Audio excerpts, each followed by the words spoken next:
Shabbat Shalom a todos, que el Eterno les bendiga en este día. Vamos entonces a hacer el comentario de la parashá de esta semana que se llama Pinhas. Parashat Pinhas. Como uno puede leer ahí en los acentos de la Torá, sale acentuado al final, por eso lo colocamos Pinhas. Que en español es una traducción bastante diferente, ¿no? Finés. No tiene mucho que ver Pinhas con Finés, o Phineas en inglés. Pero no, aquí se lee Pinhas. Significa prácticamente como la boca de una serpiente. Como P, que es boca, Nahash, que es serpiente. Algunos dicen que significa esto. Bueno, ya vamos a compartir entonces esta parashá. Vamos a comentarla. No nos vamos a centrar tanto en el caso de Pinhas, por lo menos este año. Ya el año pasado mencioné en la parashá más el tema de Pinhas. Este año quiero referirme un poco más a Josué y Joshua como continuador de Moshe, la herencia del liderazgo en la Torá. Así tildé esta parashá, este estudio. Les recuerdo también a todos los que quieran hacer algún comentario o participar, pueden escribirlo en el chat. Voy a tratar de estar atento allí por si hay algo que hay que comentar allí para ver las opiniones también que hay y en lo que se pueda contribuir a esta porción. Bien, entonces vamos a dar una bendición. Baruch atah Adonai Eloheinu melech haolam asher kitshanu b'mitzvotav v'tzivanu la'asok b'divrei Torah. Amén. Bendito Señor nuestro Dios Rey del Universo, que nos santificó con sus preceptos y nos ordenó sobre el estudio y ocuparnos en la Torah. Amén. Bien, ahí están las lecturas que ya vimos en Números 25, en Jeremías 1 y en Juan 2. Ya vimos varias cositas allí. Vamos a entrar, como les digo yo, en Yehoshua y en Moshe, más que nada entre Moshe y Yehoshua, al final de cuentas. Bueno, aquí ya hay una pregunta, todavía no parto, si va a haber algún archivo. Sí podría compartirle esta presentación.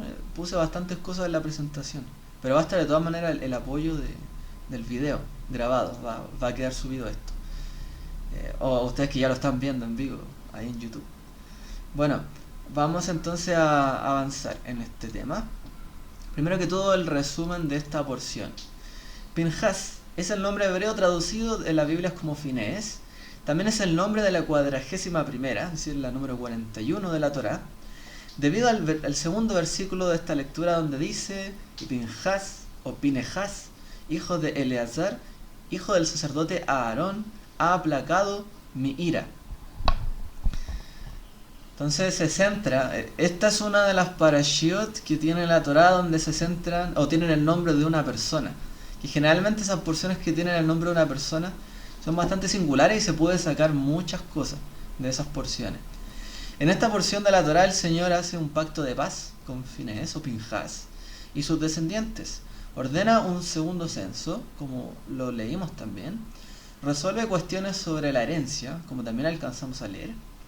Nombra a Yehoshua como sucesor de Moisés y enumera también una lista de sacrificios para los tiempos señalados, o los Mikra Kodesh, las sagradas convocatorias. Entonces esto es más o menos en resumen lo que nos trae esta parashá, y en detalle lo podemos ver también de esta manera. Primero, la parashá habla del celo de Pinhas, que estaba cierto lo que ocurrió, pasa en la porción anterior. Aquí se da como la conclusión final de todas estas cosas.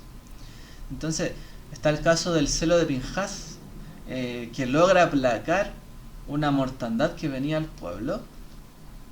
También el censo de la nueva generación, ya de los que prácticamente todos los que estaban pereciendo en el desierto ya estaban de a poco, ¿cierto?, quedando ahí en el camino, como Moshe, como Aarón, como Miriam y muchos otros.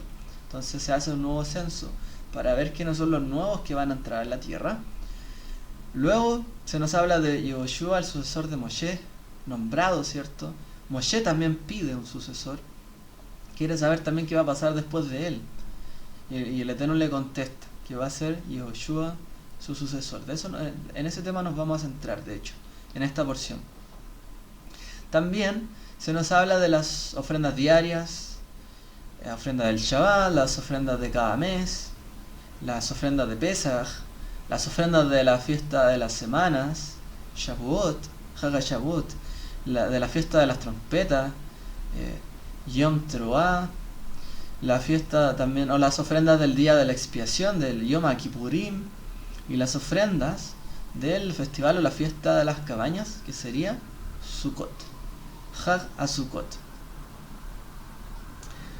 Así que esas son las porciones que tiene esta parashá, y esos son todos los temas que vemos en esta porción.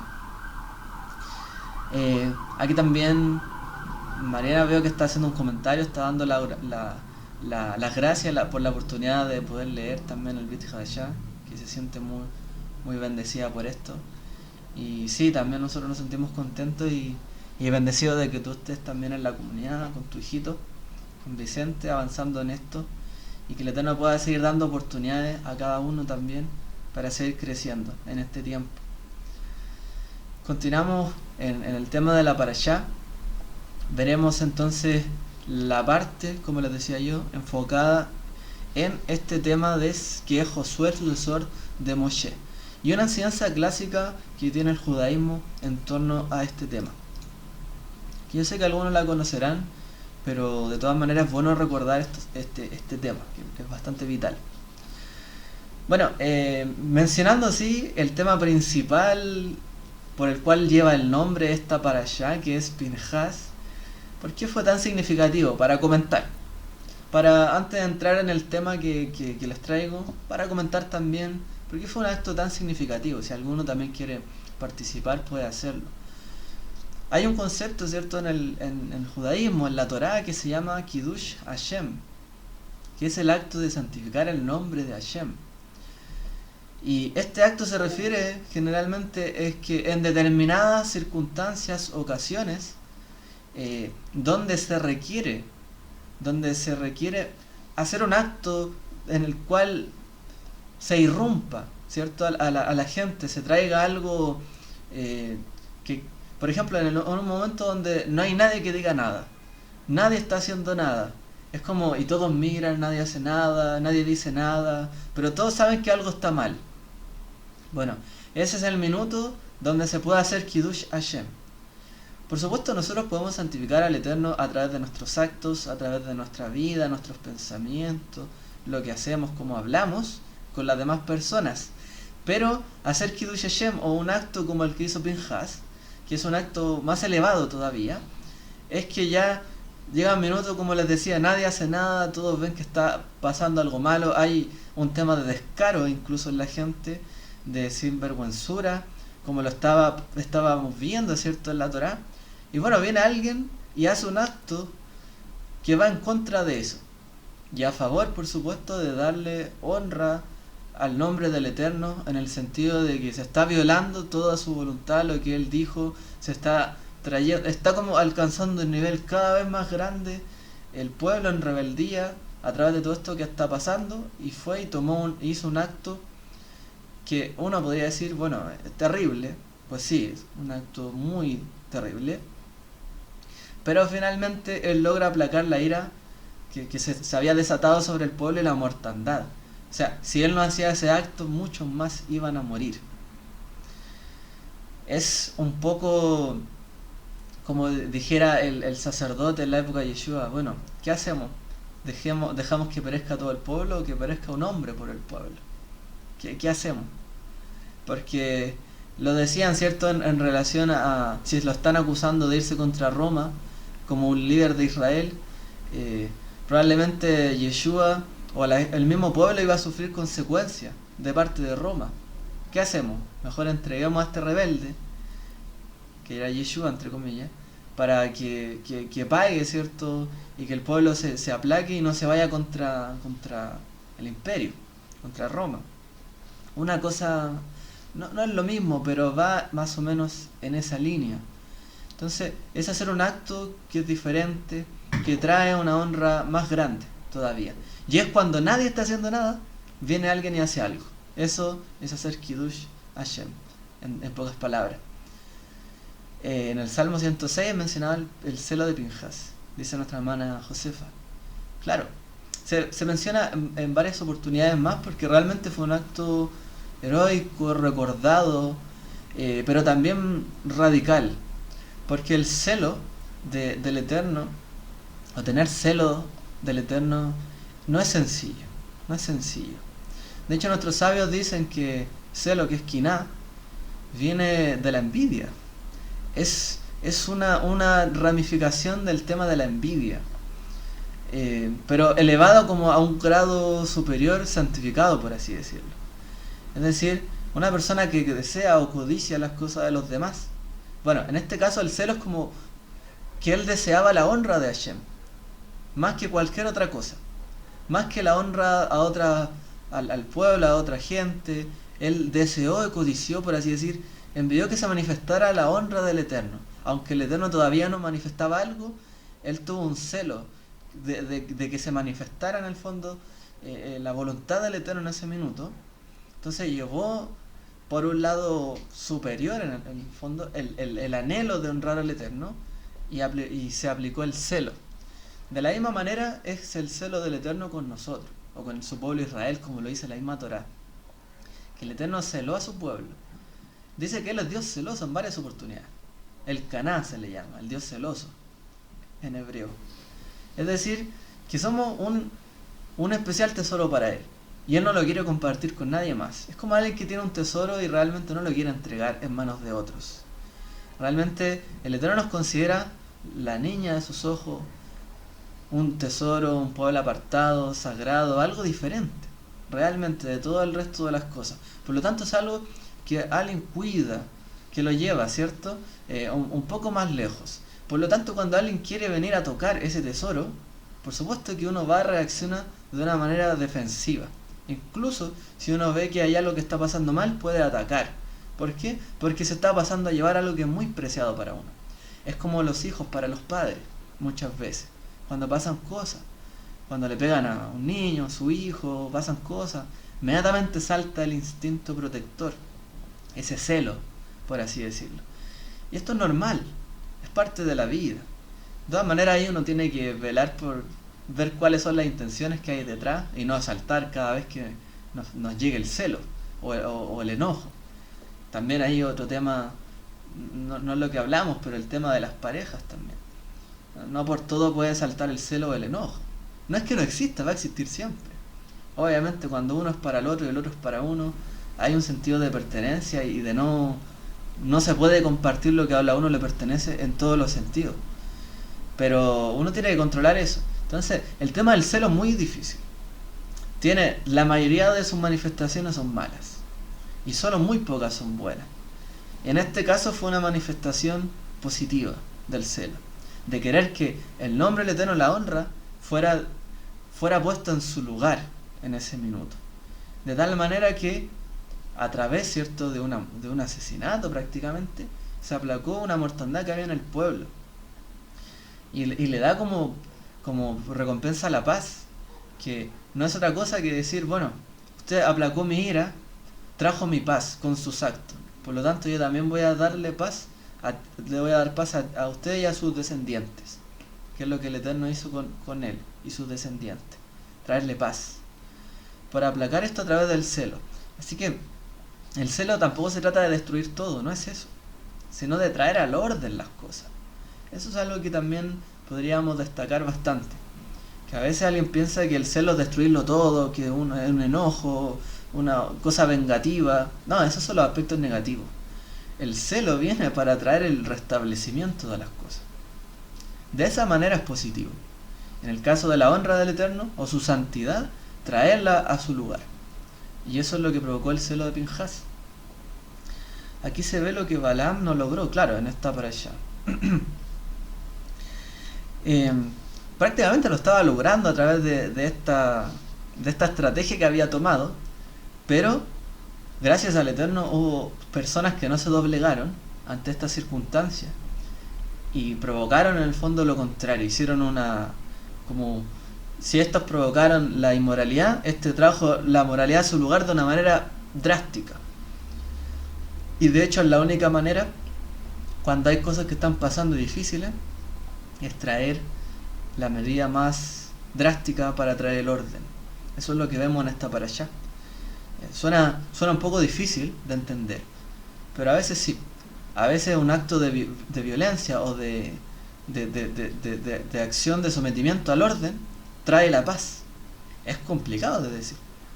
Cualquier parecido a la realidad es mera coincidencia, pero estos son los mecanismos que se utilizan en este mundo, lamentablemente, porque pasan cosas en el mundo, pasan cosas en nuestros países.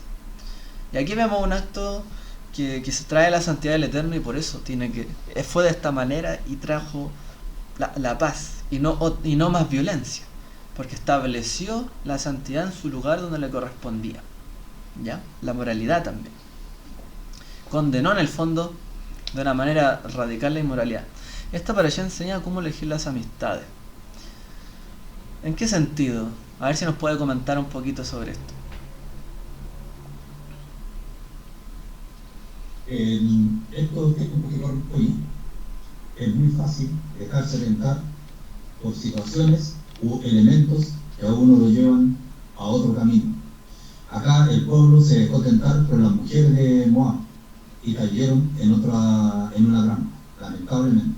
Igual acá, nosotros por lo que hay hoy día, por lo que usted dijo en la parashá sobre el populismo, es muy fácil caer en situaciones que a uno le son adversas y después tiene que lamentar las consecuencias. Sí, justamente. Muchas gracias por el comentario, muy bueno. Y de hecho yo también voy a volver sobre un poquito el tema del populismo. No porque estamos hablando solo cosas políticas, pero bueno, la administración de Israel, del orden, de la paz, también tiene que ver con política, es decir, formas en las que se dictaminan, ¿cierto? Cómo actuar en ciertas circunstancias. La Torá también nos trae esto. Vamos a referirnos también a eso, pero muy bueno el comentario de las amistades. Realmente, tenemos que aprender quiénes son los que nos rodean y elegir bien, de todas maneras. Estamos de acuerdo. Por eso también el Eterno le había dicho a Israel que no tuviera cercanía con los pueblos de Canaán, porque no tenían una cultura diferente, una moralidad diferente, un estatus diferente, y tenían que mantenerse de una manera diferente al pueblo de Israel, a lo que ya estaban ahí. El Eterno dice la Biblia que estaba expulsando esas tierras, le estaba permitiendo a Israel llegar ahí por la inmoralidad que había. Por lo tanto, Israel no podía seguir la misma actitud de ellos. Era contraproducente. Bueno, sigamos avanzando para este tema. Entonces, bueno, ahí acabamos el tema de Pinhas, para haberlo mencionado de todas maneras y haber dejado claro ese punto. Vamos entonces a ver, como les decía yo, el tema de la sucesión de Moshe hacia Yoshua. Dice la Torá: entonces Moshe habló a Adonai diciendo: ponga el Señor, Adonai Elohim, el Dios de los espíritus de toda carne, un hombre sobre la congregación que salga y entre delante de ellos y que los haga salir y entrar, a fin de que la congregación del Señor no sea como ovejas que no tienen pastor. Moshe obviamente ya estaba previsualizando lo que iba a pasar con él. Ya Aarón había partido, Miriam había partido, Moshe iba a partir, ya estaba anunciado. Entonces, él iba a ser reunido también, junto con el pueblo. Como le había dicho el Eterno: tú también serás reunido con tu pueblo, como pasó con tu hermano Aarón. Va a pasar esto. Como decíamos la semana pasada, hay tierras prometidas de las que no entraremos, hay ríos que no cruzaremos. Tú vas a llegar hasta aquí, Moshe. Entonces, él no iba a entrar. Entonces la preocupación instantánea es: bueno, ¿qué va a pasar después de mí? Quizás esa es la preocupación que todos podamos tener en alguna circunstancia, en algún momento, en algún trabajo, donde sea. ¿Y qué va a pasar si yo me voy, si yo no hago esto? Bueno, para que veamos que nadie es 100% indispensable. Hay un ciclo para las cosas, pero cuando uno ya tuvo su ciclo, viene otro, y viene su ciclo. Realmente esta es la vida. Y por más que uno haya trabajado sobre algo, el otro no lo va a hacer igual. No es que todo va a ser igual. Entonces, uno sabe que hay una preocupación. Pero hay una manera también de alivianar esa preocupación. Y eso es lo que vamos a hablar también. Porque no solamente se trata de angustiarnos por lo que vendrá, o por lo que harán los que vienen después de nosotros, sino de qué hicimos para que eso se mantuviera bien en el tiempo. Invertimos para que eso se mantuviera, o todo se va a acabar cuando yo me vaya, o cuando uno se vaya, en cualquier circunstancia. En este caso Moshe. Se va a acabar ahí, va a quedar el pueblo sin pastor. Su preocupación es genuina, pero por supuesto el Eterno ya tenía en los planes todas las cosas. Los rabinos hacen un comentario, una alusión en este tema, ya que en nuestra parashá se menciona el tema de las hijas de Zelofejad, y es que ellas reclaman, ¿cierto?, sus derechos de herencia. Bueno, ¿qué pasó? Que Zelofejad no había tenido hijos, no podía darle su heredad a sus hijas, porque en la ley en ese tiempo no se permitía. Por lo tanto, ¿qué iba a pasar con ellas? ¿Qué iba a pasar con las que venían después de Zelofejad? Entonces hay un tema de herencia allí, hay un tema de qué es lo que viene después de este. O sea, por lo que él recibió, su herencia, su legado, sus tierras van a quedar allí sin nada. Nadie va a aprovechar eso, nadie va a trabajar eso, se va a perder. Entonces, como se presentó este caso y realmente tuvo una buena aceptación, cuando lo recibió Moshe, le consultó al Eterno, el Eterno le dijo que tenían razón. Entonces, en este contexto, Moshe también, como dice nuestro sabio, le salta a él la inquietud de este tema y dice, bueno, a lo mejor yo también puedo tener algún derecho en temas de heredad para mis hijos. Veamos entonces un comentario del Midrash. Dice, ¿cuál fue la razón de Moshe para hacer esta petición después de declarar el orden de la herencia? ¿Ya? Se dice que Moshe fue y le llevó la petición al Eterno de que eligiera un sucesor. Esa era su preocupación, lo que vimos antes. Entonces, ¿cuál fue la motivación? Dice el Midrash. Solo esto, que cuando las hijas de Zelofejad heredaron de su padre, Moshe razonó, es el momento adecuado para que yo haga mi propia petición. Si las hijas heredan, seguramente es correcto que mis hijos hereden mi gloria. Pero el santo bendito le dijo a Kadosh Baruj Hu, el que guarda la higuera comerá de su fruto. Dice el Midrash que le citó este proverbio. Es decir, tus hijos se sentaron ociosos y no estudiaron la Torah. Pero Yoshua te sirvió fielmente y te mostró un gran honor. Fue él quien se levantó temprano en la mañana y se quedó hasta tarde en la noche en su tienda de reunión. Solía organizar los bancos y extender las esteras. Estaba todo preparado allí, esperando. Viendo que te ha servido con toda su fuerza, es digno de servir a Israel, porque no perderá su recompensa. Es decir, Yoshua trabajó por su recompensa, se esforzó, pero la Torá no nos trae lo mismo de los hijos de Moshe. Por lo tanto, esta inquietud que tenía Moshe de quién iba a seguir después, el Midrash dice que probablemente su inquietud era que sus hijos pudieran continuar esto. Pero la respuesta ya la sabemos, que no fueron sus hijos, sino que fue Yoshua. Entonces este es el drama que hay detrás. Moshe no iba a poder entrar en la tierra prometida, iba a morir allí, y más encima sus hijos, su heredad directa, no iban a heredar el liderazgo. O sea, es como perderlo todo para la familia de Moshe, prácticamente. Se va Moshe y se pierde toda la gloria de la casa de Moshe.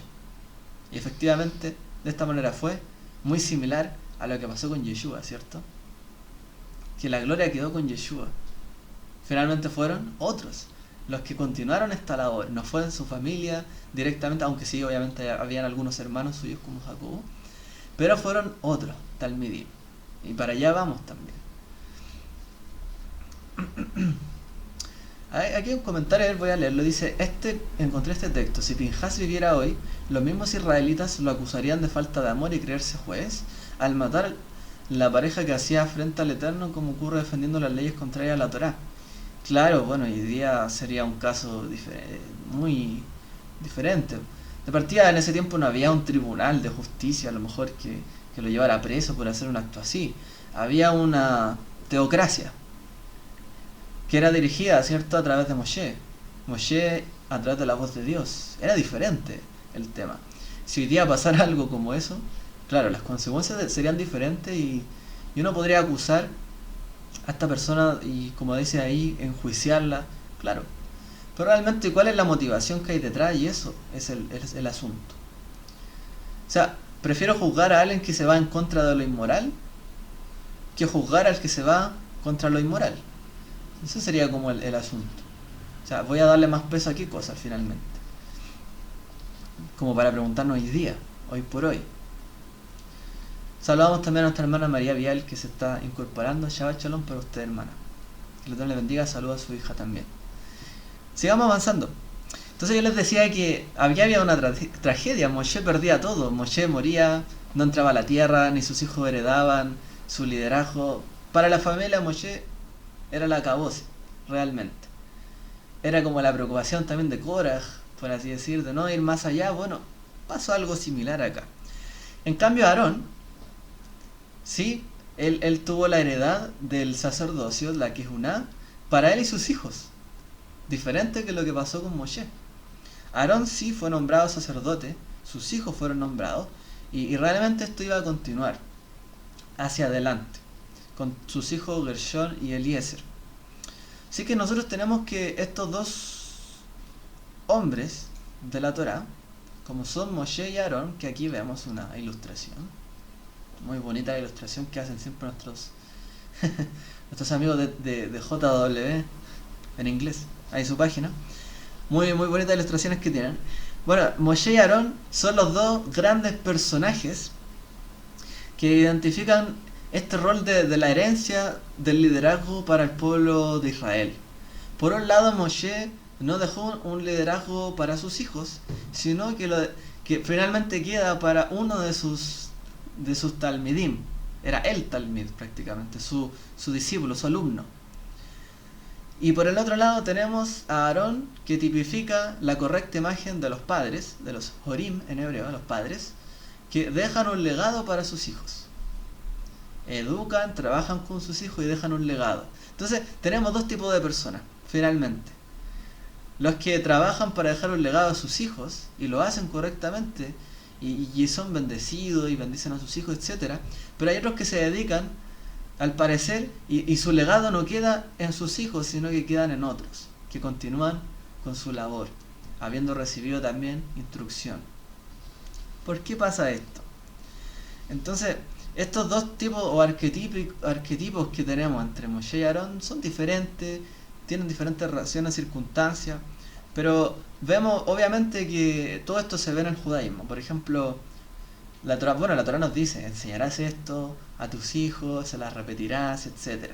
Pero también el judaísmo está lleno de maestros, o pastores, o enseñadores, educadores. Entonces, ¿por qué tenemos esta figura? ¿Por qué son todas necesarias? Así como lo vemos en esta época. Realmente son todas necesarias. Veamos qué nos sigue diciendo acá los sabios. Miren, fíjense lo que dicen los rabinos. Es deber de todo erudito de Israel enseñar a todos sus discípulos, a todos los discípulos que le pidan instrucción, aunque no sean sus hijos. Entonces ahí hay un punto. Puede que alguien diga, no, yo solo le enseño a mis hijos, a nadie más. Pero no, dicen los rabinos que realmente toda persona que es un erudito que sabe en Israel tiene que enseñar no solo a sus hijos, porque lo debe hacer, debe enseñarle a sus hijos, pero tiene que ir más lejos, a todas las personas que le pidan. Como dice, y los enseñaréis diligentemente a vuestros hijos.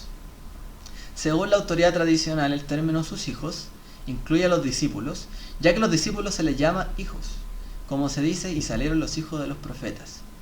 Entonces hay una terminología aquí que se utiliza en los profetas, en el libro de Reyes, donde los hijos de los profetas son sus discípulos, los que estudiaban con ellos, que eran como sus hijos realmente.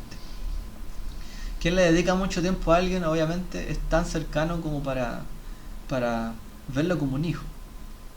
Esto pasa en Israel y pasa en todo lugar. Fíjese qué interesante cómo también la escritura nos trae el caso de Abraham. Abraham, nuestro padre. Dice, y Adonai le dijo, ocultaré a Abraham lo que voy a hacer, puesto que ciertamente Abraham llegará a ser una nación grande y poderosa, y en él serán benditas todas las naciones de la tierra, en el caso de Sodoma y Gomorra, cuando iba a destruir, ¿cierto?, estas naciones. Entonces dice el Eterno: porque yo lo he escogido para que mande a sus hijos y a su casa después de él, que guarden el camino del Señor, haciendo justicia y juicio, para que el Señor cumpla en Abraham todo lo que él ha dicho acerca de él. El Eterno escogió a Abraham también por esta razón, porque Abraham le iba a enseñar a sus hijos la Torá, le iba a enseñar el camino de justicia, el camino de la fe, el camino que él también caminó y que el Eterno trazó para él. Abraham era una persona, era como Aarón, por así decir, que iba a enseñar a sus hijos la justicia. Pero también Abraham era como Moshe, porque también dice: les enseñarás a tus hijos y a tu casa después de ti, que guarden el camino. Y así como hizo Moshe con la casa de Israel, no solamente enseñó a su familia, a sus hijos, sino que también a toda la casa de Israel, a todo el pueblo, enseñándole la justicia. Entonces vemos que en Abraham está escrita esta promesa realmente. Les enseñarán a sus hijos, pero también a todos los que vengan, toda tu casa, toda tu familia, tu parentesco. Y vemos que de hecho Abraham no solo enseñaba a su familia, a su casa, sino que también intercedía por otros pueblos, como en este mismo caso, por Sodoma y Gomorra, buscando si habían justos. Abraham buscaba justicia y buscaba a quien buscaba la justicia, y le hablaba también del Eterno, como él fue el primer monoteísta, como tenemos ahí en la Biblia, tan claramente que ha designado, ¿cierto?, todo este camino, nos trazó este camino del monoteísmo, enseñándole también a la gente, hablándoles de Dios, en su tiempo, ¿cierto?, el Dios que se apareció a Abraham, el Dios de toda la creación. Así que de Abraham estaba dicho esto, y así vemos también en el caso de Moshe y Aarón, dos hermanos que, como hemos dicho en otra oportunidad, fueron el par de hermanos que menos se peleó entre Nadab y Abiú, entre las parejas de, Isaac, Ismael, entre Jacob y Esaú, y entre todos los hijos de Jacob. La relación de hermanos no era muy buena, Caín y Abel, pero Moshe y Aarón trabajaron juntos y pudieron cumplir esta palabra, cada uno de una manera, a su manera. Por lo tanto, quedó para Israel tanto el sacerdocio como la legislación, el liderazgo que vino a través de Moshe. Todo esto se manifestó en Israel gracias a estos dos hermanos que trabajaron juntos. Aquí hay un comentario que dice: el que es enseñado la palabra haga partícipe de toda cosa buena al que lo instruye. Sí, pero ese versículo habla de retribuirle a los que enseñan, específicamente. Es decir, si alguien recibe una enseñanza de alguien o algo, que de lo que él también se beneficie también a los que le enseñan a él. Hablando un poquito también de mantener a los maestros en el primer siglo, ¿cierto?, de mantener a los que dirigían el lugar también. O sea, ellos se preocupan por ustedes también preocúpense de sus necesidades. A eso va apuntado ese verso. Para ambos lados, ¿no? ¿Cómo? Para ambos lados. Sí, como lo que mencionamos, ¿sí? Como ustedes reciben de ellos, que ellos les dan, ustedes les entregan, ustedes también es correcto que lo hagan a ellos partícipe de todo lo que ustedes reciben también. Ahí va, como dice, para ambos lados, justamente. Hay una relación recíproca, como lo era Israel con los diezmos cuando lo llevaban a los levitas, porque los levitas, los sacerdotes, ministraban el servicio al Eterno en el templo. Cada uno hacía una labor y se beneficiaban mutuamente y se hacían partícipes. Esa es la idea. Sigamos avanzando. Fíjese que hay algo interesante también en el caso de Moshe y en lo que nos trajo este Midrash, que es bastante interesante. Obviamente Israel tuvo dinastías, tuvo reinado, la corona de liderazgo, ¿cierto?, que hubo sobre los reyes, pero también tuvo la corona o el liderazgo de los sacerdotes que fue dado a Aarón, como ya hemos mencionado. Ahora fíjense que hay una declaración que hace Koraj, que es muy similar a lo que hace Moshe. Mira, fíjense. Koraj dijo: toda la congregación es santa, el Señor está en medio de ellos. ¿Por qué ustedes se ponen por encima de la congregación? Koraj estaba haciendo un llamado, ¿cierto?, a que somos iguales, todos somos iguales. Moshe también dijo: ¿quién diera por todo el pueblo ¿Quién diera que todo el pueblo del Señor fuera profeta y el Señor pusiera su espíritu sobre ellos? O sea, esta afirmación de Korah, tanto esto como lo que Moshe dijo, apuntan a que sería ideal que todo el pueblo, que todas las personas tuvieran el mismo nivel de santidad, de profecía, de acercamiento con el Eterno, y que nadie se pusiera obviamente por encima a gobernar. Sería lo ideal. Obviamente en el caso de Korah, el problema es que iba motivado por otras cosas. O sea, el problema no es tanto lo que dijo, porque era verdad en gran sentido, sino que por qué lo dijo. Korah lo dijo por una razón egoísta, obviamente. Ellos querían tener un liderazgo mayor, porque ellos ya tenían un liderazgo. Ellos no eran iguales a todo el pueblo, eran levitas. Como les decía la otra vez, hay gente iguales y hay gente que son más iguales que otros. Bueno, ellos querían más todavía. Por lo tanto, su frase estaba, en este sentido está correcto, pero su motivación estaba mal. Y dice algo muy parecido a Moshe. ¿Quién diera realmente que todos fueran iguales, que todos profetizaran? ¿Le vemos alguna declaración similar también? Aquí, por ejemplo, con Hannah. Hannah también dice, el Señor empobrece y enriquece, humilla y también exalta. Levanta del polvo al pobre, del muladar levanta al necesitado para hacerlo sentarlos con los príncipes y heredar un sitio de honor. Por las columnas de la tierra son del Señor y sobre ellas ha colocado el mundo. El Eterno hizo los pilares del mundo. Él coloca a quien está exaltado, a quien está humillado, pero también exalta al que está humillado, al pobre, y levanta, ¿cierto?, al necesitado, y también coloca príncipe. O sea, así como hay quien está, por así decir, abajo, hay quien está arriba. Y así viceversa, el Eterno hace estas cosas. Él va moviendo, bueno, no tanto como que mueve, obviamente también depende de nuestras voluntades y lo que hacemos en esta vida. Pero estas son las cosas que gobiernan y son los pilares del mundo. Hay quien tiene honor, hay quien no tiene tanto honor, pero de todas maneras, todos tenemos un mismo nivel de dignidad, porque ante los ojos del Eterno todos somos una vida delante de Él. Como aquí colocan, todos tenemos la misma emuná, claro, la misma fe. Y el Eterno también tiene la misma emuná sobre nosotros, tiene la fe puesta en nosotros también. El Eterno es quien hace todas estas cosas. Entonces, lo que quiere decir también, por ejemplo, cuando dice la Torá, habla a todos los hijos de Israel, sean santos como yo, el Señor, su Dios soy, santo. También, ¿qué es lo que nos está diciendo? Que más allá de haber una élite, una corona de sacerdocio, de liderazgo, todos tenemos que tener el mismo nivel de santidad. El llamado a ser santo es para todos, no para algunos. Por lo tanto, la responsabilidad y lo que se nos pone en el hombro a cada uno es igual. A lo mejor todos podemos tener un rol diferente, pero se nos hizo el mismo llamado a todos.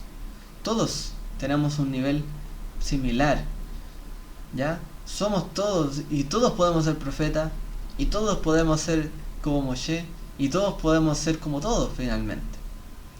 Obviamente va a depender de algunos factores, pero el punto es que todos somos iguales. El Eterno nos llamó a todos, y si en un momento uno está más alto, el otro día puede estar más bajo. Y el otro que está abajo, el otro día puede estar más alto que uno. Así es el mundo. Entonces no hay nada tan así. Claro, ¿cuál es el problema de Korah? Que se dejó llevar por los populismos, que finalmente quieren que todos sean iguales y si hay alguien que no es igual a él y está mejor, queremos que no le vaya tan bien. Lo aplastamos. Y si hay alguien que está mal, queremos que esté mejor. Y a lo mejor tampoco hacemos mérito a las cosas que ni al trabajo, ni al esfuerzo, nada de eso. Por eso es que en esta parashá se ven dos casos.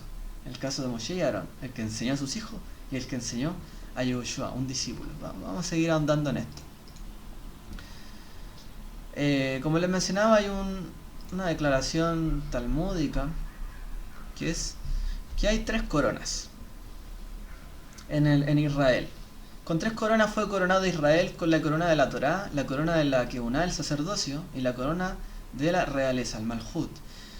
La corona del sacerdocio fue otorgada a Aarón y sus descendientes. La corona de la realeza fue conferida a David y a sus sucesores. Pero la corona de la Torá es para todo Israel. Quien lo desee que venga y se la lleve.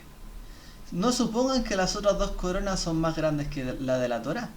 La corona de la Torá es más grande que las otras 2 coronas. Cita Maimónides en su Mishneh Torah, el Hot Talmud Torah, cita obviamente el Talmud, allí, la Halajá. O sea, nos dicen los rabinos que claro, hay un sacerdocio que es un legado que el Eterno le dio a Aarón con sus hijos. Hay una realeza que fue legada de Judá a David y a sus descendientes. Pero también hay una heredad para todo Israel que es la Torá, la corona de la Torá. Y cualquiera puede acceder a ella. Y las otras dos no son más grandes que esta. Entonces todos podemos ser iguales en cuanto a la Torá. Si todos practicamos la Torá, no hay uno que sea mayor a otro.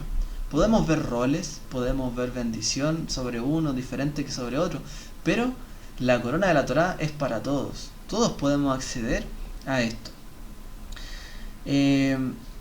La mayor parte del tiempo Israel vivió de esta manera. Tuvo sus reyes, tuvo sus sacerdotes y estuvieron activamente en el pueblo, estas dos coronas. Y de hecho la corona de la Torá también estaba un poco más ligada al sacerdocio y al reinado. Entonces, ¿qué es lo que pasaba? La dinastía se pasa, o el reinado se pasa de padres a hijos. De la misma manera pasa con el sacerdocio. Pasa de padres a hijos. Pero cuando fue destruido el Beit HaMikdash, aunque se pasara de padres a hijos, ya no funciona esa heredad, porque no hay templo. Por mucho que sea descendiente de Aarón, no puede hacer su labor si no hay templo. Por lo tanto, se fijan allí, la Torá del sacerdocio está sujeta a condiciones. Lo mismo pasa con el reinado de Israel. Si no hay un reino de Israel, si Israel no está en su tierra, no puede haber un rey. Entonces, la corona del reinado está sujeta también a condiciones. Pero la corona de la Torá no está sujeta a nada. El estudiar la Torá, el ganar la recompensa de la Torá, no está sujeta a que algo circunstancial. Obviamente hay mandamientos circunstanciales, pero puede ser accesible para todos en todo momento, en toda época. Y todos podemos acceder a ella y estudiar de ella y ganar una recompensa en ella, en la Torá. Todo podemos ganarlo a través de la Torá y la obediencia en el fondo. Es la obediencia a la voluntad del Eterno. Entonces llegó un momento en la historia de Israel donde los rabinos también dijeron, a ver, no hay rey en Israel, hoy día nos gobiernan extranjeros, Herodes y otros más. No hay un sacerdocio real. ¿Por qué? Porque los sacerdotes que estaban en el templo en la época de Yeshua no eran necesariamente los que tenían que ser los sacerdotes. Pero la corona de la Torá es más grande. Entonces los rabinos dijeron, no, nosotros tenemos que seguir este camino, vamos a seguir profundizando en la Torá, vamos a seguir profundizando en ello, lo mismo que hizo Yeshua, de hecho. Obvió el sacerdocio, obvió el reinado y se dedicó a la Torá. ¿Por qué? Porque esa recompensa, no importa que estemos en Israel, fuera de Israel, que haya rey, que no haya rey, que sea corrupto, que no sea corrupto, o que haya templo, no haya templo, la corona de la Torá la podemos seguir guardando y la podemos seguir ganando hasta el día de hoy, con nuestras acciones, nuestro estudio y nuestra profundidad en todo eso. Entonces, hay una declaración que dice, antes de ver esto, que la Torá en el Pirkei Avot dice que la Torá fue dada a Moshe y Moshe se la dio, ¿cierto? En el Sinai recibió la Torá Moshe. Moshe se la pasó a Josué, Josué se la pasó a los ancianos a los profetas, y ellos dicen que los profetas llegaron hasta los rabinos. ¿En qué sentido podemos entender esto realmente? O sea, ¿de verdad esto pasó así, de esa manera? Porque muchos cuestionan esta declaración como de continuidad, pero se refiere a esto, la corona de la Torá. Realmente el hecho de que se podía aspirar a un liderazgo como lo hizo Moshe, para aquel que más se esforzaba, como lo fue Josué, si alguien se esfuerza puede obtener la corona de la Torá. Y esa corona de la Torá le puede dar un liderazgo en cualquier sentido. Entonces los rabinos vieron que si alguien se esforzaba en estudiar la Torá, en profundizar en ella, en aprender de ella y en practicarla, podían ganar cualquier corona, cualquier recompensa. Entonces ellos se vieron como continuadores también en este sentido. No es porque hayan sido los descendientes de los profetas, ni es que hayan estudiado con los profetas necesariamente, sino por el tema de la corona de la Torá. Ahora, la Torá es una heredad entonces también. No es solo que se pasa No es solo que alguien lo gana porque es judío y por lo tanto, como dice Pablo, ¿aventaja en algo ser judío? Sí, obviamente. Porque tiene la Torá como herencia, nace dentro de la Torá. La Torá es una heredad, pero no solamente es ese tipo de heredad que se gana cuando alguien nace dentro de como ser hijo legítimo para ganar la heredad. También tiene otro ámbito. Como dice acá, por un lado la Torá se describe a sí misma como una herencia, como dice, Moshe nos heredó la Torá como una morashá, que Gilat Jacob, de la congregación de Jacob. Pero también los rabinos dijeron en la Torá, prepárate para aprender la Torá porque no te es dada como una herencia. En otras palabras, nadie, aunque haya nacido judío, aunque tenga ventaja como judío, nadie se aprende la Torá de memoria por nacer judío. Nadie conoce todas las cosas solo por nacer.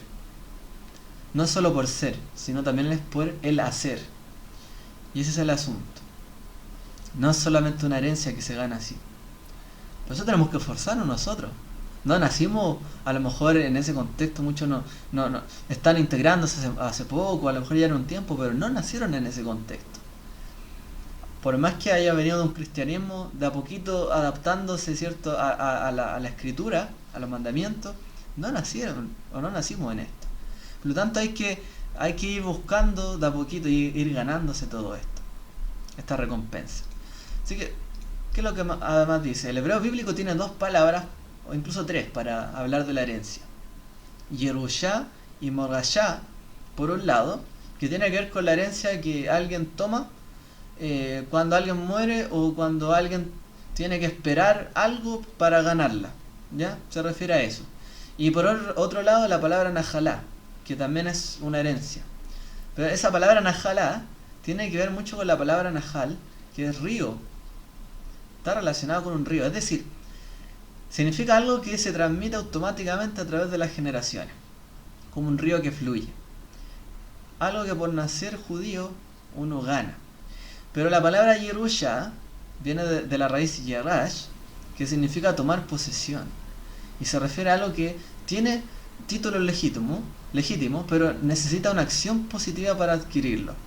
Como le decía, la palabra Morashá es porque usted nació judío y es una herencia que porque sus padres le dejaron algo, la ganó. La palabra Yerushá se refiere a algo que tiene que tener una acción o esperar un tiempo para adquirirlo.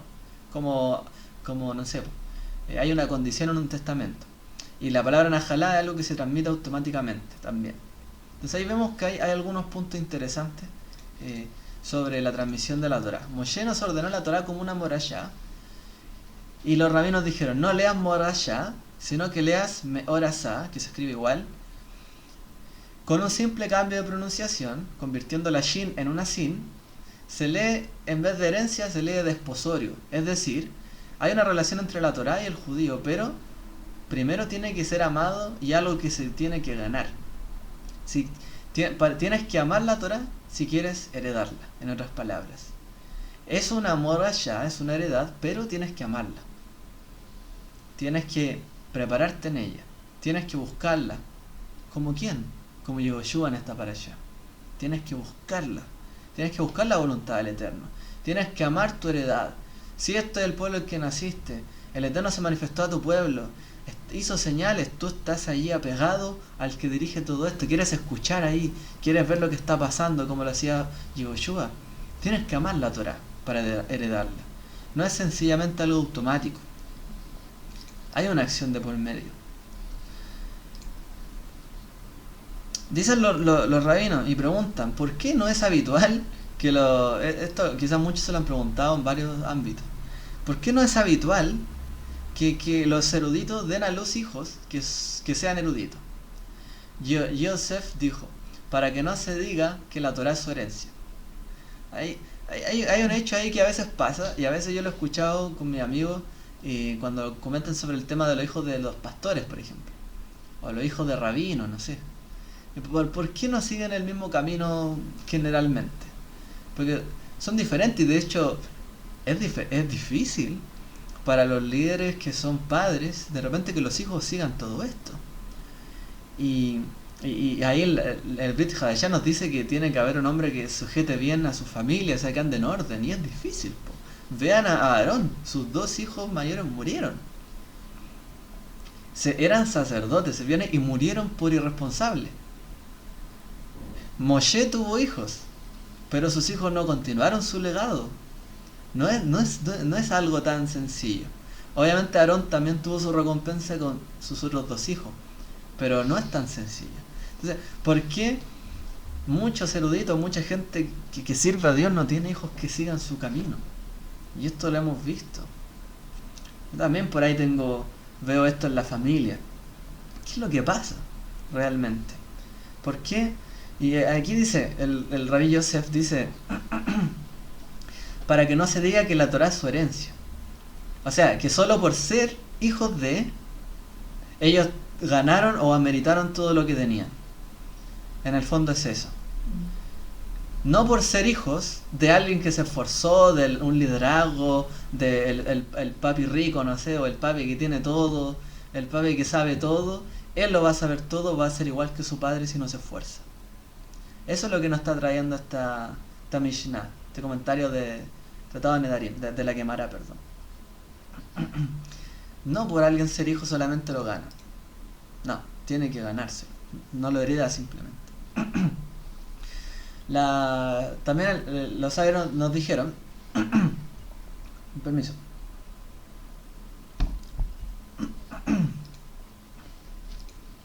levanten muchos discípulos, dice la escuela de Shammai. Perdón, esta es la frase. El contexto, se dice que recibieron los sabios de la época, los rabinos, de los profetas, que dijeron, que le había dicho los ancianos, y los ancianos Josué y Moshe, hagan muchos discípulos, dice la Mishnah. Se recibió, hagan discípulos, lo mismo que hizo Yeshua, hagan discípulos. Dijo la escuela de Shammai, una persona debe enseñar solo a alguien que sea sabio, humilde, de buena cepa y rico. Un poquito bien exquisita, ¿no? La frase, o sea, una persona solo debiese enseñarle a alguien que de verdad amerite que se le enseñe. O sea, esa persona tiene que ser sabio para enseñarle la Torah, porque la Torah es sabiduría, no le puedo enseñar a cualquiera. Tiene que ser sabio, tiene que ser humilde como Moshe, sabio como Shlomo, y de buena cepa, ¿no? Como diríamos aquí en Chile, de buena cepa, como el vino, así. Realmente, que tenga una buena estirpe, de buena familia, y que sea rico.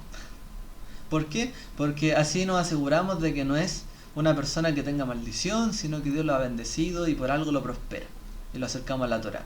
Entonces la casa de Shammai tenía esta opinión bastante como un poco discriminatoria, ¿no? O sea, solo le podríamos enseñar la Torah a alguien que sea humilde, que sea sabio, o que sea de buena cepa, que sea rico. Si no, no le enseñamos la Torah. Pero la escuela de Hillel dijo, todo el mundo debe ser enseñado, porque hubo muchos transgresores en Israel que se sintieron atraídos por el estudio de la Torah, y de ellos surgieron hombres justos, piadosos y dignos. ¿Con qué esto se puede comparar? Con una mujer que pone a una gallina a criar huevos, y de muchos huevos puede que solo eclosionen unos pocos, pero de unos pocos huevos no eclosiona ninguno en absoluto. Entonces Hillel dice, o la casa de Hillel, el grupo de Hillel dice, todos tienen que recibir, o pueden recibir, o merecen recibir el estudio de la Torah, todo el mundo. No si es humilde, o si es sabio, o si tiene dinero para pagarlo, o si es de buena cepa. No, si de buena familia. No. Toda persona merece recibir la instrucción de la Torah. Todos merecen la Torah. Por eso que en Israel, en el judaísmo, incluso los judíos ortodoxos que no trabajan, les pagan para que reciban instrucción, educación. Porque todos merecen recibirlo. Y si alguien trabaja y lo puede pagar por sí mismo, pues también tiene que hacerlo, está obligado. Todos, en el judaísmo todo están obligados, tenemos que estudiar la Torah, sí o sí. Ya sea que la estudiemos por nuestra cuenta o que le paguemos a alguien, tenemos que recibir la instrucción.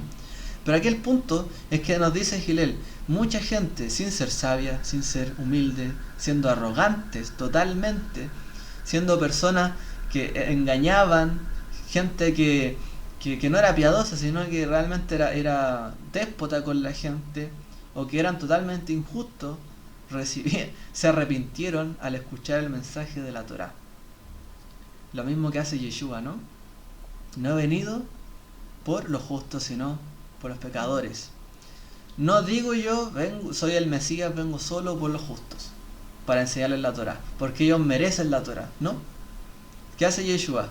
Se alinea, ¿cierto? También en este sentido. Le enseñó a todo el mundo la Torá, la justicia, la verdad, la misericordia. Y como dice ahí, ellos toman un caso que trae el Pirkei Avot de Rabbi Natán. Dice, es como una gallina que pone muchos huevos. Si yo le enseño o si yo pongo muchos huevos, probablemente entre todos esos huevos saldrá algún pollito.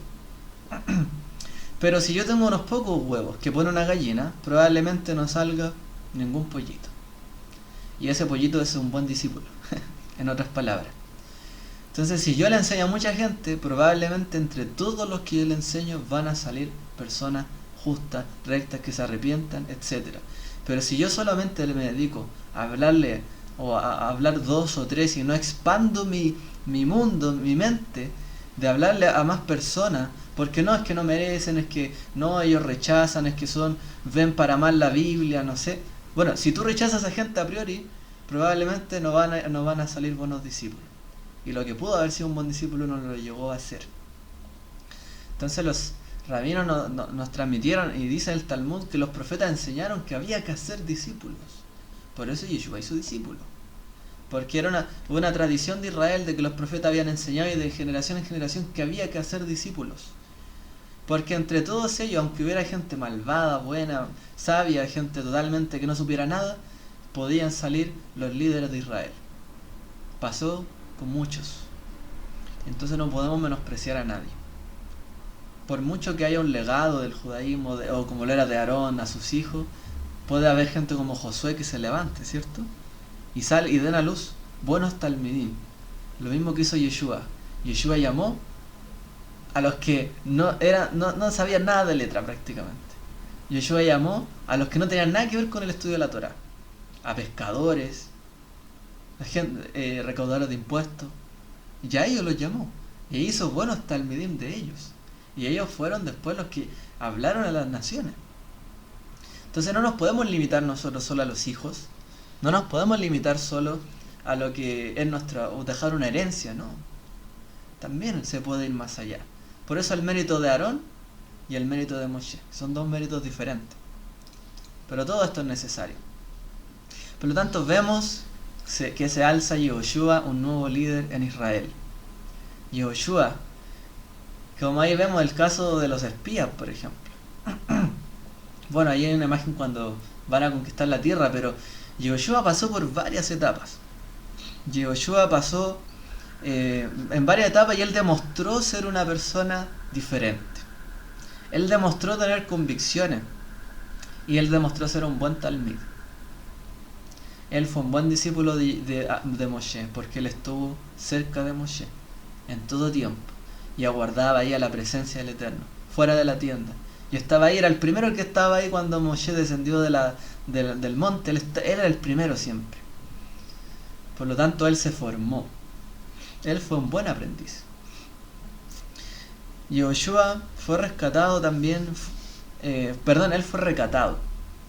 Yehoshua no actuó como Korah y dijo, pero si todos somos lo mismo, tenemos la misma dignidad, tenemos la misma Torá, todos fuimos llamados. No, Yehoshua fue humilde. Igual que Moshe, aprendió humildad y fue recatado. Nosotros no vemos que Yehoshua tenga frases que diga la Torá que fue una persona que se fue contra el liderazgo, que habló mal contra alguien. No. Puede que no estuvieran todos de acuerdo, pero él se mantuvo quieto. Pero cuando tuvo que hablar, como en el caso de los espías, demostró convicción. Y demostró de qué estaba hecho, y que él creía en la palabra del Eterno. Por lo tanto, él era diferente. Su pretensión no era como la de Korah. No. Él no quería liderar al pueblo por liderarlo, por ser el líder, no. Él llamaba y creía en la palabra del Eterno y tenía su convicción, y por eso él también ganó esto. ¿Qué es lo que pasa? Que a veces muchas personas quieren ponerse en el liderazgo de los demás. Quizás es un poco difícil para mí hablar eso, pero de todas maneras, esto pasa. A veces Una persona piensa que es mejor para hacer algo que los demás. O piensa que él amerita o merece ser el líder de los demás. Y quiere ser el jefe de todos. Y aunque a lo mejor no sea el candidato o todos sepan que haya otro, no, él quiere ser candidato igual. En el mundo pasa esto como Korah. Alguien siempre se va a querer candidatear para tomar lugares de influencia, de poder. Lo vemos en la política todo el tiempo. Muchos por querer ponerse por sobre otros, utilizan, ¿cierto? Muchas veces el favor o lo que diga la gente. En este caso no había candidatos para este puesto. Era el Eterno el que iba a llamar a alguien. Y a veces pasa esto en la vida, ¿no? Por más que uno se esfuerce no va a alcanzar un lugar. Por más que Moshe haya hecho cosas no iba a entrar en la tierra. Por más que uno quiera un lugar, puede que no lo alcance. El Eterno es el que llama, finalmente. Y el que coloca. Y el que pone a las personas idóneas. Yehoshua era el que tenía más experiencia. Pero también hay otro punto. Que los líderes como Korah, que no es como Yehoshua, son populistas. Voy a volver a ese tema como le decía a nuestro hermano. Son populistas y esto es un problema. Porque quieren ser líderes a costa de la gente, lo que diga la gente. Que son los que escuchan realmente a la gente, los que le ponen atención a sus necesidades. Son los que están ahí, pero en el fondo lo que ellos anhelan es el poder. No buscan ayudar a la gente. Entonces hay líderes que realmente buscan y agradarle a las personas en exceso para ellos tener el poder, como Korah o como otros.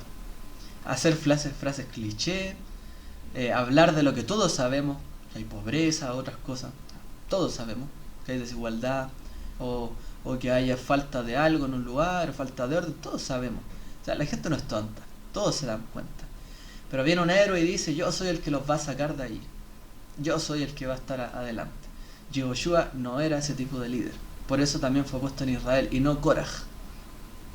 Y no otro. ¿Qué es lo que pasa? Que a veces la gente cambia de opinión. El problema de ser muy populista es que la gente cambia de opinión. Usted puede haber dicho que escuchó todas las necesidades de la gente o del pueblo, pero cuando se pone ahí sobre los demás, lo van a criticar igual. Y la gente va a cambiar de opinión. Y si un día votó por usted, me engañaron y no quería votar por ti porque no hiciste lo que yo esperaba que hiciera. Y la gente cambia de opinión, se siente engañada, o muchas veces quiere algo, después quiere otra cosa. Y aunque la gente quiera, o un líder quiera ser muy populista, jamás va a poder agradarle a todo el mundo. Y Yehoshua tenía eso claro. ¿Qué es lo que pasó en el episodio de los 2 espías? Yehoshua, cuando los 10 espías se quejaron, se echaron a morir, todo el pueblo siguió el mismo camino. ¿Y qué hizo Yehoshua y Caleb? No vamos a llorar, no vamos a quejarnos. Nosotros tenemos convicciones. Nosotros no estamos aquí para agradarle al pueblo o para decirle a la gente lo que quiere escuchar o consolarlos, no. O sea, vean que la palabra del Eterno se tiene que cumplir y estamos aquí nosotros dándole testimonio, no para que se echen a morir, no para que digan, no, vamos a perecer, la economía se va a derrumbar, todo va a perderse en la historia, no. Estamos aquí para demostrar que el que tiene convicción puede conquistar lo que el Eterno le ha dado como palabra, como promesa. Y Yehoshua y Caleb demostraron convicción por sobre los populismos. No dijeron, no, vamos, bueno, a lo mejor nos pueden matar. Y de hecho, dice la Torá que la gente los quería apedrear. Querían matar a Josué y Caleb, a Yehoshua y Caleb, los querían matar. Ellos no buscaron agradarle a la gente, buscaron agradar al Eterno y creyeron en sus promesas. Y fueron impopulares totalmente. No siguieron lo que le decía la gente. Obviamente el que está en liderazgo tiene que hacer cosas para la gente, para el pueblo, como lo hizo Moshe. Pero había ese detalle de que Yehoshua tenía que ser alguien que no se guiara por el consejo del pueblo, era importante. Porque si Moshe hubiese dicho eso, Israel se hubiese devuelto a Egipto. Israel hubiese muerto todo en el desierto. Pero Moshe no escuchó al pueblo cuando el pueblo estaba equivocado, sino que tuvo sus convicciones, y aunque el pueblo después se fue en contra de Moshe y Moshe terminó mal, no importa. Tenía una convicción y buscaba lo que era mejor. Un buen líder tiene que hacer eso. Y aquí vemos ese caso en Yehoshua. ¿Y por qué no fue otro? Fue él. Tenía sus convicciones. Él demostró realmente. Moshe obviamente demuestra acceder a cambiar de opinión. Tampoco A ver, también hay otro tipo de líderes que al contrario, que no quiere que nadie les diga nada, que no sigue el consejo de nadie, y todo se hace conforme a lo que él dice. Tampoco es eso. Porque vemos que Moshe, humilde, hacía la voluntad del Eterno en todo, pero cuando recibió consejo de Jetro, cambió.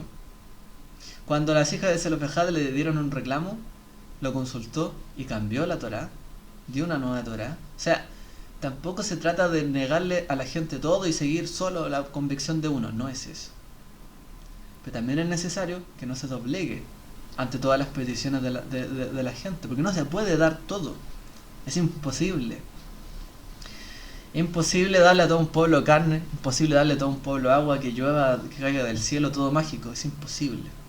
Es imposible solucionar los problemas de todo el mundo, o una persona que lo pueda hacer, no es posible. Pero también hay que escuchar, como lo hizo Moshe, cambiar si es necesario, y como Yehoshua, mostrarse también firme. Todas esas cosas son necesarias para un buen liderazgo y el legado de Moshe.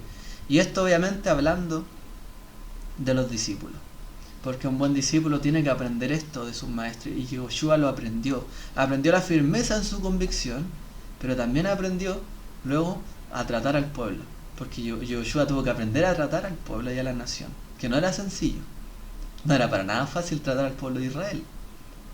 Tenía que ser flexible en muchas cosas, pero tenía que ser determinado en otras. Todo eso lo tenía que cumplir, y eso es un buen talmid. En el caso de Yeshua vemos lo mismo. ¿A quiénes prepara? Los instruye, los hace fuertes, les hace tener una palabra fuerte, que sepan defenderse en la Torá, en sus convicciones, que no se dobleguen y también que estén preocupados de la gente. Y por eso también el llamado, gente, también preocúpense de sus líderes. Ustedes líderes, preocúpense de su gente. Todo ese llamado es necesario para todo, para este tiempo y siempre. Hay unos comentarios aquí que dicen: Moshe le hizo a Yehoshua imposición de manos. Exacto. Le traspasó finalmente de su espíritu a Yehoshua. Lo correcto que se hace con los discípulos. Se le traspasa todo lo que uno recibió al otro. ¿Por qué? Porque no es un hijo. A los hijos se les traspasa obviamente a través de la simiente, el ADN, por así decirlo, de los padres. Pero en este caso se transmitió como el espíritu. Lo que él sabía, lo que Moshe hacía, la relación que tenía, su nivel, se lo quiso legar. Lo mismo que hizo Yeshua con sus discípulos. Mi paso dejo, mi paso doy. Cuando él les dio la bendición final, ¿cierto? También, antes de partir, lo mismo, les dejó y le impuso mano. Y por eso también los discípulos de Yeshua practicaron estas cosas. Porque es necesario transmitir. Hay que transmitir exitosamente. No puede quedar esto ahí y morir. Hay que transmitirlo exitosamente. Si no es de padres a hijos, es de maestro a discípulo, lo que nos enseñó Yeshua. Hay otro comentario acá que dice: Moshe era profeta y como tal ver el efecto previa consulta a su padre. Claro, él podía ver lo que pasaba, consultando al Eterno. Pero imagínense, él era un profeta de excepción, pero no todos los que venían después de él iban a ser iguales. Por lo tanto tenía que instruirlos bien. Porque si no era un profeta como Moshe y no iba a recibir la voz directamente, iba a ser un problema que no se supieran comportar los líderes que vinieran. Hay otro comentario, dice: Moisés nombra a Josué sobre Israel, presagiando al hombre supremo designado por Dios sobre la nación. Claro, tanto Josué como Yeshua sirven como los sucesores de Moshe que cumplen las promesas de Dios. Exacto. Son levantados como buenos talmidim para cumplir las promesas que el Eterno tiene para nosotros. Y hay un último caso que les menciono, el caso de David. David no dijo: yo ahora voy a ser el rey, el Eterno lo llamó, voy a votar todo lo que hizo el rey anterior, que era Saúl. No, él lo respetó. Un buen líder, un buen talmid respeta siempre a sus maestros, sea quien sea, haya hecho lo que haya hecho. Si le enseñó algo, de todos los que aprendió lo respeta. David respetó a Saúl, no importa que lo quisiera matar y todo. David no quiso llamarse el nuevo rey de Israel, el que iba a cambiar todas las cosas, no, sino un sucesor. Por eso respetó a Shaul, lo respetó, incluso se casó con su hija porque lo respetaba. Respetó y quiso hacer una continuación. No dijo como algunos políticos, los que vinieron antes hicieron todo mal, está todo mal hecho, vamos a hacer todo nuevo, vamos a hacer algo nuevo, a cambiar todas las cosas. Y menospreciar todo lo que se hizo para atrás. David no hizo eso. David hasta el último momento, aunque estuvo a punto de morir, respetó. Y si el Eterno lo había llamado, él iba a respetar a los que vinieron antes que él. Y iba a hacer la voluntad del Eterno en adelante. No como quien borrara el nombre de los que vinieron antes que él. Porque el mundo es así como leímos, como lo que dijo Hannah. Un día una persona está arriba, otro día está abajo, un día está humillada, el otro día es un príncipe, es un noble. No podemos pensar que solo nosotros somos los que traen la verdad, lo nuevo. Nuestros padres también trabajaron, nuestros maestros, la gente que les enseñó en su iglesia, todos se esforzaron.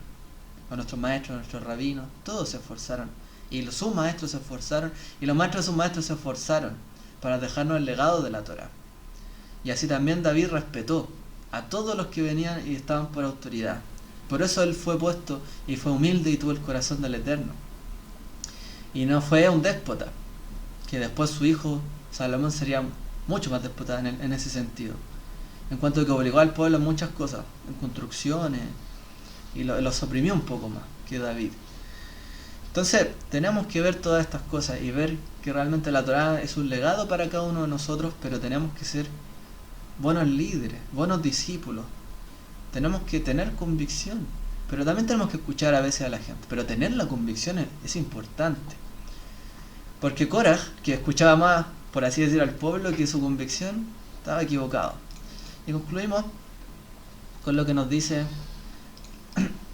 el Brit Hadashah. Al ver la confianza de Pedro y de Juan, dándose cuenta que eran hombres sin letra y sin preparación, se maravillaban y reconocían que ellos habían estado con Yeshua.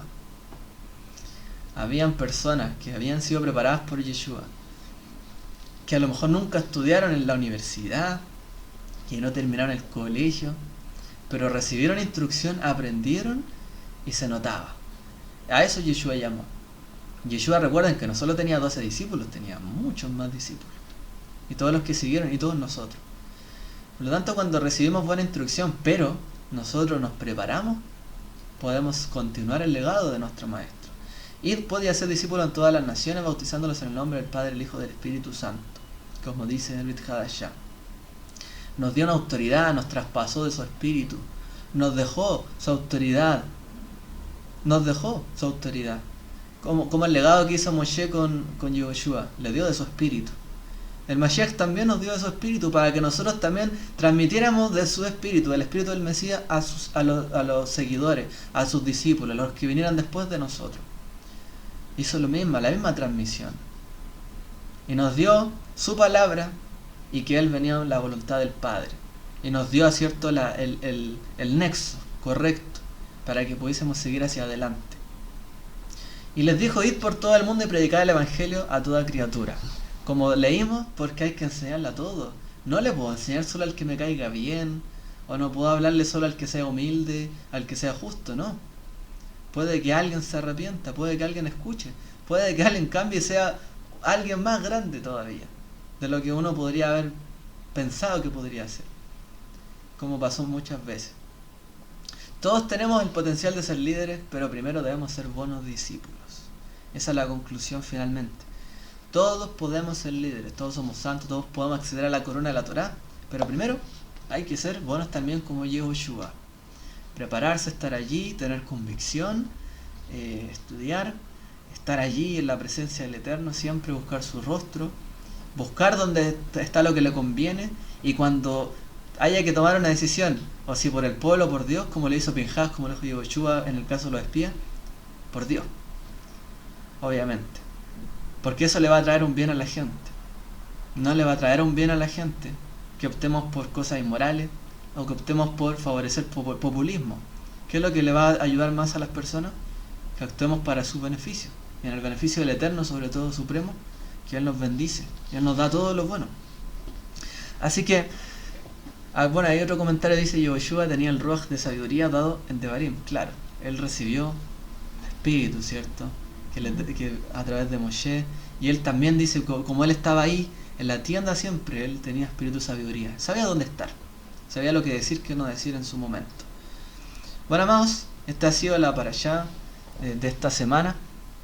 Creo que hasta aquí no veo más comentarios. Que el Eterno les bendiga, que Él nos pueda seguir multiplicando en sabiduría, en conocimiento, en entendimiento, en discipulado también, para que podamos crecer todos juntos y que podamos seguir el camino de nuestros padres en este sentido.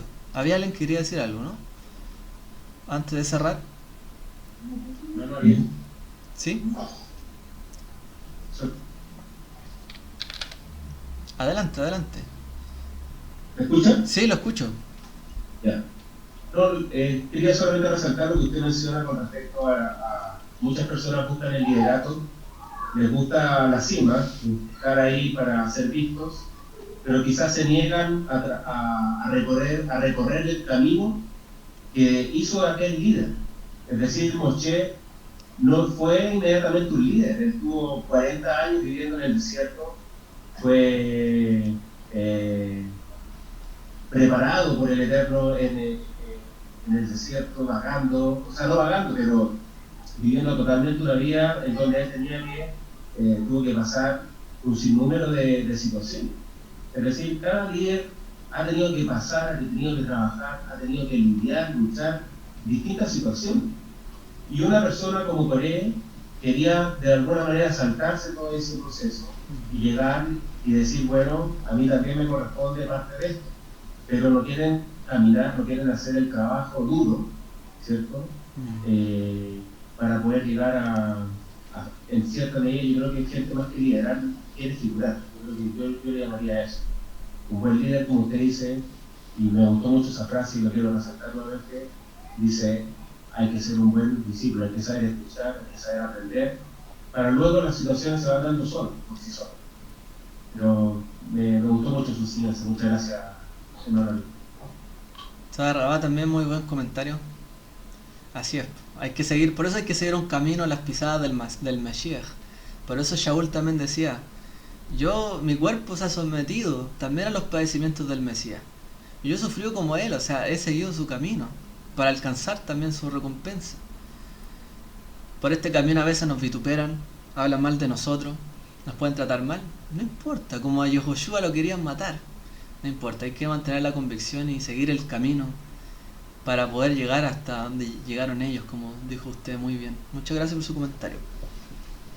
No sé si alguien más quería mencionar algo para cerrar también la grabación aquí. Bueno, muchas gracias y que el Eterno les bendiga también a todos los que también han estado viendo este video. Un Shabbat Shalom para ustedes.